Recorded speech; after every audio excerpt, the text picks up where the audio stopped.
হালকা বাতাসে যখন চুলগুলো ওড়ে, স্তব্ধ হয়ে যেন সময় আমার চারপাশে।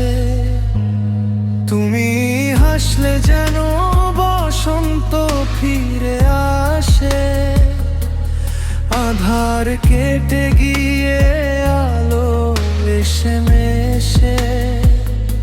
পথ যত দূর হোক থমকে না যায়, তোমার হাত ধরে আজীবন পথ চলায়।